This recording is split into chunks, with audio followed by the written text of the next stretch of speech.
honest question. What will it take for you to return to Call of Duty? Now, obviously, I have my own answers, and no, it's not just telling the YouTube audience he can go fuck himself.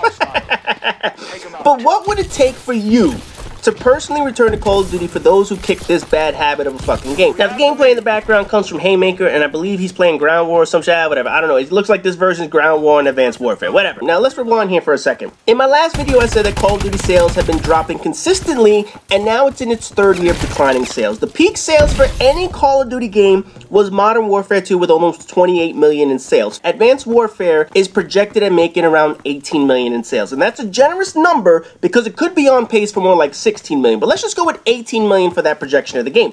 That means a good 10 million less in sales, roughly 1/3 of its peak in sales that was Modern Warfare 2. Now let's think about that for a second. Your best-selling item sold 33% more than your current item. That's a pretty good drop. And granted, 18 million is still going to be more than any other game on the market, but it's a good nut shot to Activision to really drive home the point that people are tired of the franchise. So it raises the question that Activision is probably asking themselves and of their studios. What will it take to get people to play Call of Duty again? What will it take to hit 20 million sales plateau again, or possibly higher that older games achieved? How do you capture the magic of the gamer frenzy that people had 6 years ago in playing Call of Duty every day to now, where the social stigma is that only assholes play this game?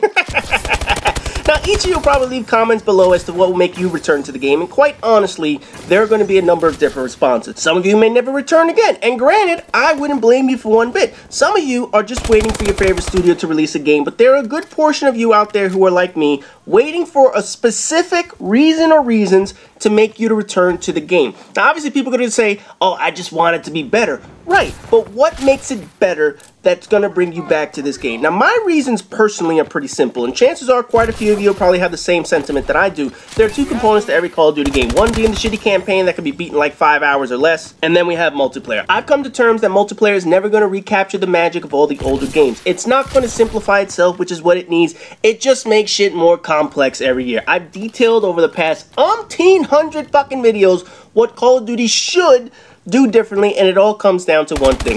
Keep it simple, stupid. Keep it simple. Instead of thousands of ways to kill a motherfucker, or 50 kill streaks, or 80 weapons, a pared down version of multiplayer appeals to me more than anything these days. Simple kill streaks, more gun battles instead of perk battles. The good old days of simplicity. Not happening anymore. I get that. Kids have the attention span of a fucking fruit fly, and they want more shit in the game. Meanwhile, half of them can't write a full fucking sentence on their own because today's generation is fucked. I ain't gonna get into a rant about that because I've done that shit before. But the more crap you add to the game, the less I want to play it. The more jetpacks and invisibility and fucking guard dogs and the helicopter from a box, 25 kill streak, new crap. Oh, motherfucker, I'd rather go out and play other shit. But I get it. The series needs to evolve. Otherwise, you'll be stuck with the stigma, this game never changes. But guess what? When you change too much, people still say, this game never changes. So you can't win that fucking argument regardless of which studio you are. The biggest point of contention for me is always going to be the time period and the shit that the campaign goes with, which bleeds over into the multiplayer. Now hear me out for a minute. What made Call of Duty excellent was the fact that the campaign felt like it could be something that could actually happen. It felt visceral. It felt like a scenario that could play out in today's world. Modern Warfare 2 and then Modern Warfare 3 went off the deep end when it comes to plausible Russian attacks on the United States. So it always felt more comedic than realistic. World at War made a decent amount of sense because obviously it followed the path of World War II, which they pretty much retread 15 fucking times over before that. Black Ops 1 was in a different time frame with some alternate reality shit where dates and locations, the places got all fucked up. Oh, fucking Treyarch, man. Seriously? Just go read a fucking history book. Go look at the encyclopedia, motherfucker, before you make a damn game. But anyway, after that, Black Ops 2 and Advanced Warfare went on to the future equipment that'll never exist and shit like that. Ghost is in an alternate universe where South America is attacking the US. 3 straight games, 3 straight set pieces of total bullshit. You know, I can't get into a game when railguns to see through walls are being used. I can't get into Call of Duty when dogs are killing people, biting them in the arm or biting them in the ass, yet 10 fucking headshots to the face doesn't kill the damn dog. But in Call of Duty 4, we didn't have all that bullshit. It had a campaign that felt like it was a plausible confrontation with a multiplayer filled with the chair bullshit, don't get me wrong, but it was simple. I know I will never get Call of Duty 4 again, but let's be honest, they ever remade that shit for the new consoles, people buy that shit in droves. But what I want from a Call of Duty game mirrors what happened there. I want a Call of Duty game where the campaign feels 100% plausible. Maybe fighting in the Middle East, preventing a country from getting a nuke, whatever the fuck it is.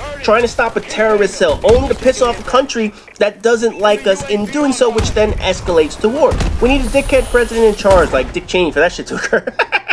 But fuck it, it's plausible. Russia's back antagonizing the world again, so maybe having them invade another country, or having a standoff with Europe, whatever the fuck, or come to the aid of Syria or North Korea for doing something stupid. These are real world problems. Potential threats that could occur. Apply that to a video game, and then you pique my interest. Now, obviously, I'm not going to buy something just because you pique my interest, but it shows that you have the potential to create a story that hits home harder than exosuits and robots in South America attacking us over bullshit. In addition to a realistic campaign, I want realistic weapons and perks. You know, I want scaled down shit to what a local battle would look like. A 6-person fire team is not going to have a fucking nuke available. Come on, man. They're not going to run seeing through walls with technology and invisibility and all that shit.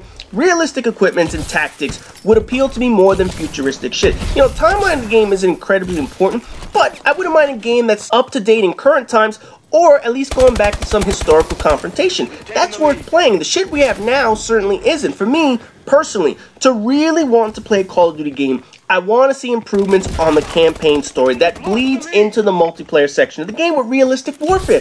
Not advanced warfare, not flying drones or machine guns attached to it, realistic tactics, tangible enemies. Now, personally, I don't think Call of Duty has it in them anymore to do that. If the rumors are true, it's possible the next Call of Duty game by Treyarch is going to be World at War Part 2. Stupidest fucking idea possible.